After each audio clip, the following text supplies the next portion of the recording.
On the Reconciling Marriages with Coach Jack podcast, Christian psychologist, author, and relationship coach Dr. Jack Ito will help you to build and restore your marriage. By learning just a few relationship skills, you can help your spouse enjoy your relationship more while getting more love and affection from your spouse. Listen to Coach Jack as he helps you with one more step toward a marriage both you and your spouse will love. Many people have conflict with their spouse when they try to talk about money or their financial issues. I want to give you some examples of how you can talk about money with your spouse without it degrading into an argument.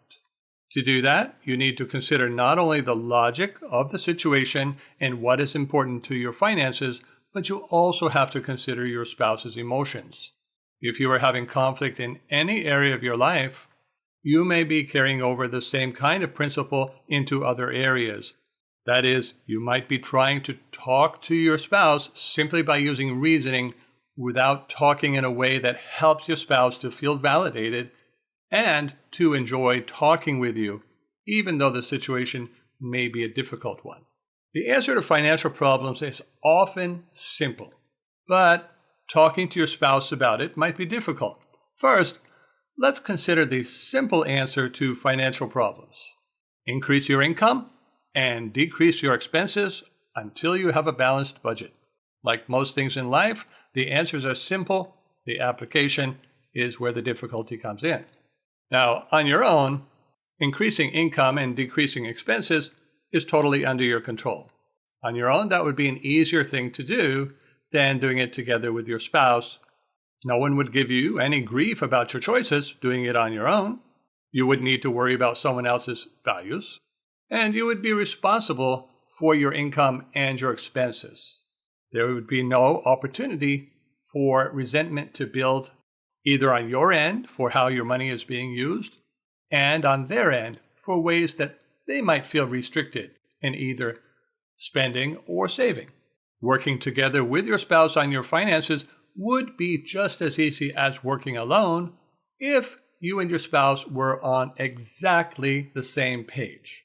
That's not true, however, if you and your spouse have different values regarding how to use money. The bigger your differences, the more distant your relationship will become when you talk about those differences. These differences will be most obvious and most damaging during times of financial hardship. But it doesn't have to be that way. Consider this question. My spouse has terrible ideas about using our money. How should I react? This is how I would answer that question if you have this kind of question yourself. If you immediately oppose your husband or your wife, then it might help to curb expenses, especially if you come on with power or intimidation. But that's really going to present a cost to your relationship. Those costs will increase over time, and they may ultimately severely damage your relationship. Now, you can handle your spouse's ideas in a way that protects the finances while also preserving your marriage. The problem most people have is that they try to jump directly into a logical discussion about finances. That can very easily make a spouse defensive and short-circuit the discussion. Just because you have an idea that makes perfect sense doesn't mean that you immediately just come out and present your perfect sense idea. In order to discuss financial problems, it's much easier and more effective to use a two-step approach. It might seem longer to do things this way, but because it resolves problems, it's actually much faster. So think connection first, not logic first. What your spouse is saying may indeed be terrible, stupid, harmful, foolish, or whatever. But forcefully pointing that out to your spouse is not going to help. That would just cause fighting, distancing, and disconnection. Consider this dialogue. Spouse 1, it really doesn't matter whether this is a man or a woman. Spouse 1 says, I think we should withdraw some of our retirement money and take a trip around the world. Spouse 2 reacts to that. Spouse 2 says, what? Are you nuts? then what are we supposed to do when we retire? Eat our souvenirs and live off of our memories? Now, spouse 2 may be entirely correct in what he or she is saying when reacting this way. But this kind of a directly oppositional approach just causes conflict and solves nothing. So how can you make a connection when your spouse says such things? Well, you need to consider everything has both good and bad aspects. If you don't consider that, you are going to have arguments with anyone who is different from you, and that means everyone, because no one is exactly like you, and there is no way you would ever find a spouse who is exactly like you.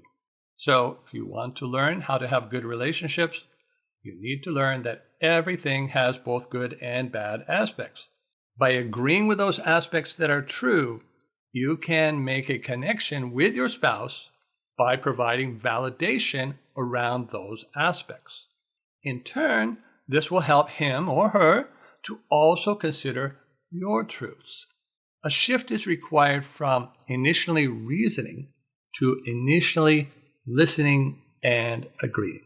Even when you have a great idea you want to present to your spouse, the main thing you're going to be doing first is listening and agreeing. Consider this following conversation. Spouse 1 says, I think we should withdraw some of our retirement money and take a trip around the world. Same as in the first discussion. But this time, spouse 2 reacts differently. Spouse 2 says, a world trip? What made you think of that? So spouse 2 here is using curiosity listening. Spouse 1 says, I'm bored. We don't do anything together anymore. Spouse 2 then goes on to say, well, a world trip sure would liven things up. And it might be a lot of fun. As you can imagine, this conversation is off to a much better start than the previous one, where spouse 1 was ridiculed. Even though spouse 1's idea might not be practical in any way at all, there's no reason that you've got to have instant conflict about that. Some people say, well, isn't agreeing with a harmful idea harmful? The agreement in this example isn't actually with the harmful aspects of the idea. In the example, spouse 2 is not agreeing to do a thing. And talking about an idea is not the same as putting it into action. Counselors have been using this method for decades to connect with their clients before persuading them to take healthier actions. Instead of getting freaked out when the client comes up with a terrible idea, the counselor asks simply how it would help and then agrees with those things. As a result, clients feel listened to and understood. Then they're more open to hearing what the therapist has to say about it.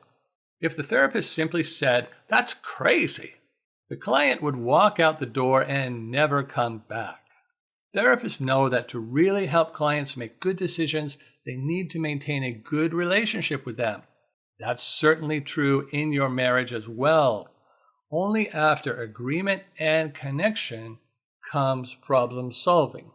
I want to give you an example of a problem solving dialogue. Now, the essence of problem solving is coming to a decision together rather than one person being autocratic about it. Autocratic behavior in a marriage is destructive. Instead of being autocratic, simply let the information guide both of you, even though you may already know what the end result is going to be. So let's continue this conversation and see how problem solving might fit in. Spouse 1 goes on to say, so how much money shall we withdraw for our world trip? You can see here spouse 1 is now taking the idea into the realm of action. So what does spouse 2 do at this point, knowing that it's not a good idea? Well, spouse 2 is not going to just say, well, that's a bad idea. What does spouse 2 say? Spouse 2 says, let's take a look at the information so we can make a good decision about it. Yes, spouse 2 does this even thinking or knowing they're not going to be able to make that world trip. Coming to that instant conclusion, not a good idea. He or she says, let's take a look at the information. Then what happens? Well, the couple sit down and look at all the facts, including the cost of a world trip and how much it would impact their savings, the tax penalties, other kinds of life realities. They kind of discover that together, even though maybe spouse 2 knew it all along. And then once they see how much it cost and what other sacrifices they would have to make, spouse 1 then goes on to say, maybe a world trip isn't such a good idea. What does spouse 2 do? Well, the same as before. Agrees. Spouse 2 says, I think you're right, but we can still think up some other ways to have fun. So you can see spouse 2 is still trying to help spouse 1 get what he or she wants, maybe just not with that original idea. Although it takes a little more time to make financial decisions this way, it keeps you and your spouse connected through the entire process. You can use the same format for talking about any ideas that your spouse has. Let's consider another question someone might ask me. Someone asked me, we made a budget, but my spouse won't follow it. What should I do? So here is a person who perhaps did problem solving with their spouse and they created a budget together. But then the spouse just won't follow through. That's a common situation.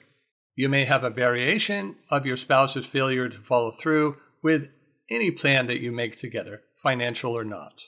Communication skills that apply in one area apply in other areas as well. When I help clients learn how to make plans with their spouse about anything, I always introduce the idea of making a backup plan, a plan B. Having a backup plan encourages people to stick with the first plan and also gives them recourse if the first plan is not working for any reason, including the other person not following through. If your backup plan is to put a freeze on all discretionary spending if the budget is not working, your spouse might be more inclined to follow the budget. Let's look at some other examples of backup plans for financial problems in marriage. Your backup plan could be any number of different possibilities, including having a third party manage the bills and give you both allowances, attending a support group for overspenders, getting financial coaching, attending marital counseling, or even having a marital separation if the situation was severe enough. These ideas would likely be less desirable to your spouse and would help him or her to follow Plan A. And having a Plan A and B can go a long way to prevent you from feeling stuck. What about for the person who didn't make a backup plan and now is in a financial mess? What can they do?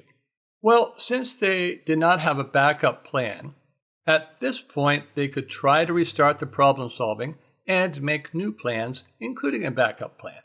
If you do this, be sure not to be critical of your spouse's failure to follow through on the last plan. If you do, then he or she is unlikely to do any problem solving with you. If your spouse refuses to do problem solving with you, the main problem has become one of communication and relationship. The financial problem is only a symptom of that and may also be an early warning sign for your spouse divorcing you. Remember, big problems grow from little problems. Big trees from acorns grow. Work on your relationship first. Work on your financial problems second. Every problem in your relationship will be more easily resolved if you put your relationship before the problem. Make sure that is going well, then go on to work on the problem. What do you do if your spouse refuses to follow through on any plan? Are you stuck then? Well, if you have done all you can to build your connection with your spouse, and then to work on your financial problems cooperatively, then you may feel stuck. Getting unstuck will mean either getting help with building a better connection with your spouse or creating some plans that do not depend on your spouse's cooperation. Such plans are called boundaries and are completely under your control. In my book, What to Do When He Won't Change, I lay out a 3-step approach for women with uncooperative or selfish husbands, which is geared toward improving their relationships. This happens mainly with a combination of good connection plus good boundaries, and that's true for men as well as women. Either one of these things alone cannot create change. That is, you cannot create change simply with good connection, and you cannot create change simply with good boundaries. You need to have a relationship which includes both good connection and good boundaries for the relationship to be strong and healthy. Someone might ask, especially since I am a relationship coach, how can relationship coaching help with a financial problem? By now, you probably know the answer. If your relationship is otherwise good and your problem is limited to finances, then getting financial counseling makes more sense than getting relationship coaching. However, many people with financial problems have many conflicts and difficulty communicating. Because of this, it's hard to communicate on their finances even after they get financial consulting. Without some repair and strengthening of the relationship may continue to fail. Financial problems in marriage often contribute to separation and divorce, but the inability to work together on the financial problems is more likely to be the deciding factor on what happens to the relationship. Thank you for listening to Reconciling Marriages with Coach Jack. Visit CoachJackIto.com to learn more skills for reconnecting with your spouse and restoring your marriage.